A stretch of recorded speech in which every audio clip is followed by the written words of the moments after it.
has gotten very good at moving equipment around a number of their facilities. They also operate the Beverly facility, so they'll borrow some facility, some equipment if they need it at Hillview.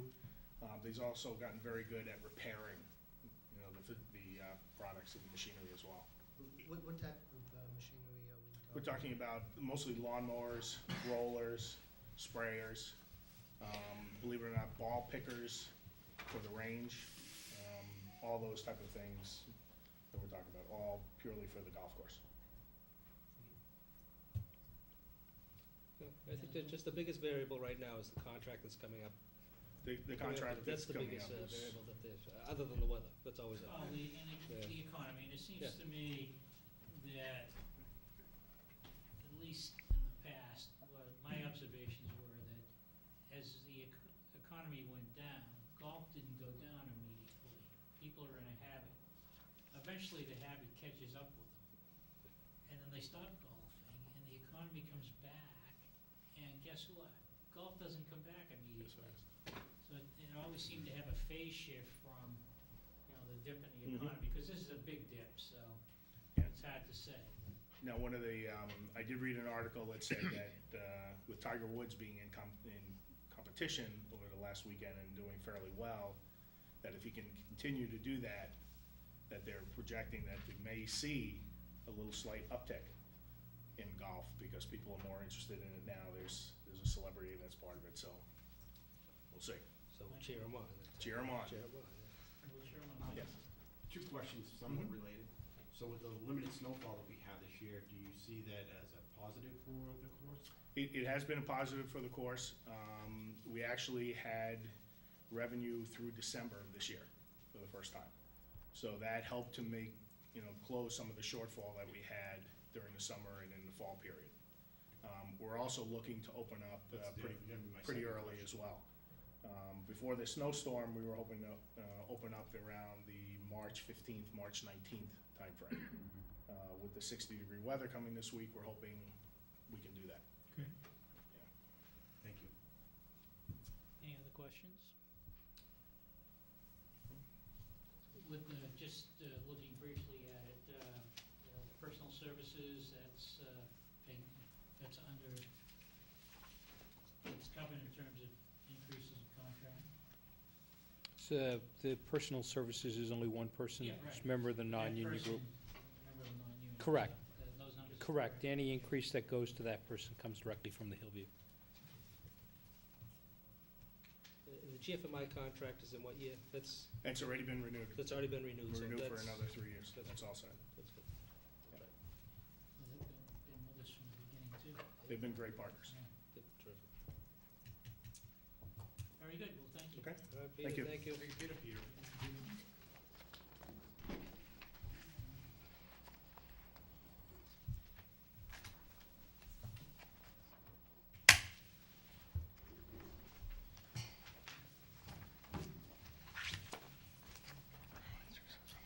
Hey, Mary. Mary? Good evening, gentlemen.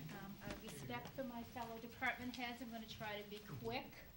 You're not getting out We're that not easy. letting you Yeah, out that no, no. Nice try. Easier said than done. I tried.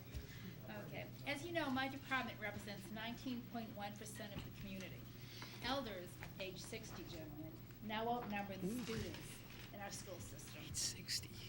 We were able to do this with the enormous amount of $16,603, which the town gets us to spend in our operating budget.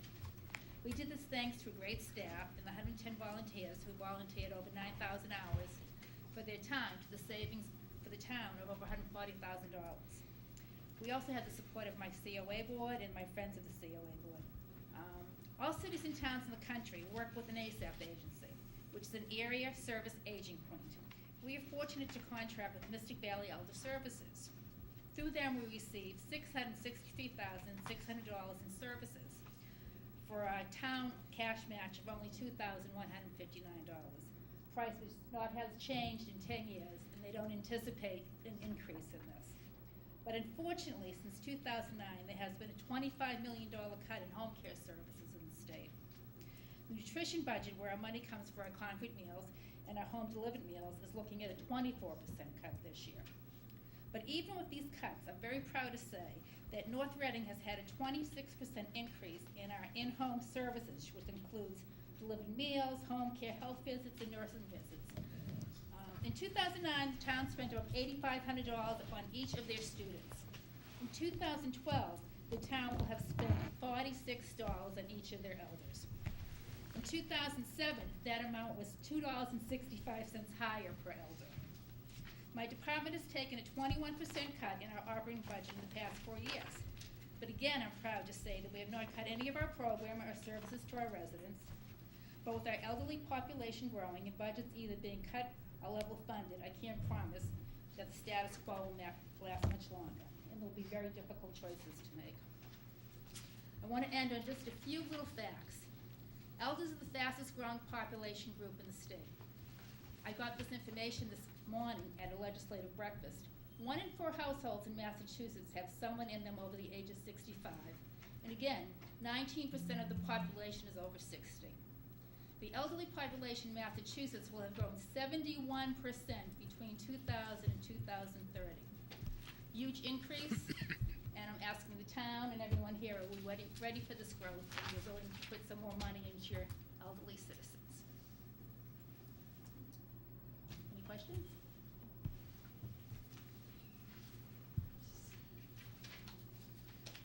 Gentlemen? Great job, but there's anything why you did that. What other programs could we be implementing? What are we looking for? Are we looking for anything more? I mean, you're not looking for anything more, but what types of things could we be looking at as far as expanding services? Well, one of our biggest problems is, you know, we only have a one-room senior center. We're committed to that room every day for lunch. We have exercise programs 3 mornings a week. We have our routine bingo game. We have social events, and we have some other wellness programs going on. It's very difficult to promote more programming when you only have one room to do it. Sure.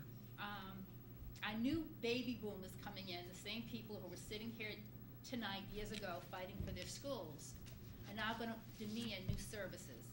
They want a better senior center, they want more programming, they want to be able to go to the senior center after work to attend a program, and that costs money. And we'd have to invest in a new building. Or rehab what we have.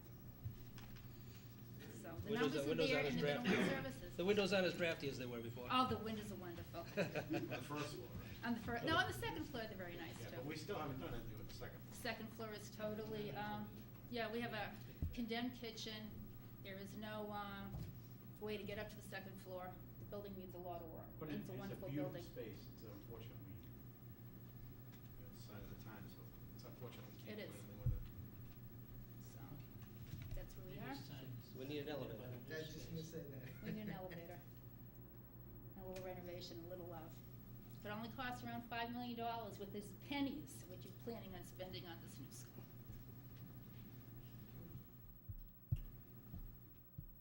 Only pennies. That's a Well, lot. It's a lot of cupcakes. Well, it is a lot of This is cupcakes. how the fire, police, and DPW all come right down. I come prepared. I've come to wine. So, Well, with all of your hard work and your accomplishments, it's okay. I think, Mary, that, I mean, you know, it's clear that you've done a fantastic job for our elders, and I think the things you point out this evening are real issues that we're gonna have to face. mhm. And I know, you know, fuel costs are a big problem for us this year, for everything. Mhm. I will just say again, I really don't like that the fuel costs aren't in here. I'm not sure if It there's isn't. been some discussion. It's in it. No, he zeroed it out. There's Oh. been Oh, a the fuel rev- costs. there's been a revised Revised budget. budget Mhm. today. No, it's at 30, I'm looking at 3513. We're gonna take it out. 3513. We're gonna take it out, though. Oh, I know, you gotta take it out, but it's identified anyway. But that's not the right number. Oh, sure, it's low. Right. No doubt. Yeah, we have made an adjustment for. It went up from last week, this week. As of this morning. Yeah. Yes, But I mean, I would certainly be against taking the money from somewhere else in their budget to account for their increasing fuel costs, that's all. I think we fuel cost addition, we haven't addressed across the board. That's exactly what we plan to do. So what we'll do is, when we get everything together, Yeah. we're gonna have to add some percentage to that number based on an estimate of where we think we're gonna be. Mhm. We know we're not gonna be where we were last year. Jeff has a Nope. question. Mary, Mark. the I don't know. vehicle is what, now, a year old or Going on or 3 two. years old, 3? yes. And the anticipated life, Well, roughly? we did 15 it well years, last the one. more or less Long. 15 Did it years well of last Glenview. one. Actually, this is a much smaller van, and unfortunately, in purchasing it, it's more of a kind of a utility van. It's not a very comfortable van when you're in it. All the other vans, we had a 10-passenger van before, which was bigger, and it was much more comfortable ride. This is a commercial van, which is very uncomfortable to get in and out of, and being an elder and sitting there, it's very bumpy. So I will be coming in another year or two asking for a bigger, more expensive luxury model. I thought it was part of our Luxury. exercise program myself. Mr. Chair. Well, Mr. Chair. Yeah. When you, speaking of fuel, you're talking about Gasoline, gasoline, not fuel for heating. correct. Quick, just No. to clarify, because I that's think one of the we good keep our things about the fingers economy crossed right now. we're probably okay with that. Fortunately, all our buildings are gas fired. I think they're all. They are, yes. Any other questions for Mary, so we can move along? Just that she does a spectacular job. Thank you, gentlemen. Thank you. Thank you, Mary.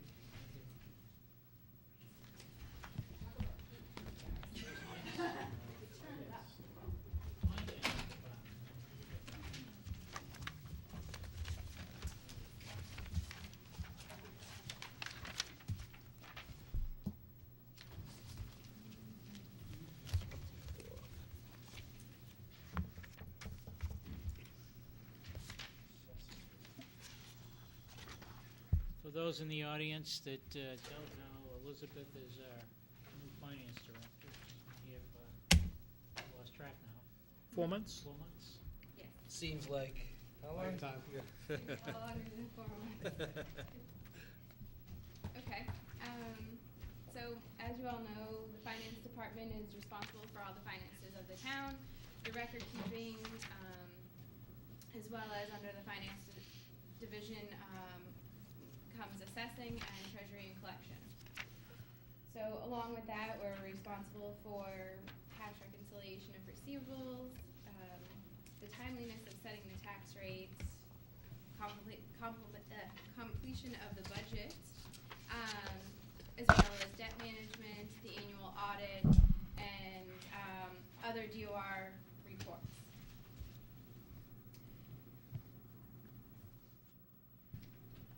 The accounting budget for FY13 has some increases, and those increases are due to a few items. In our professional services accounting, we're asking for an increase, and this is because we now are required to, every 2 years, to prepare an other post-employment benefit report. So we have to contract actuarial services. It's according to GASB 45.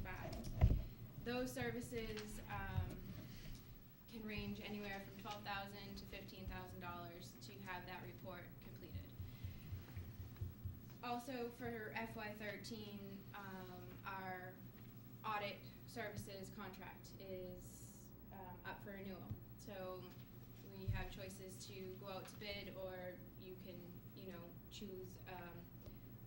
It's not required for accounting services to go out to bid.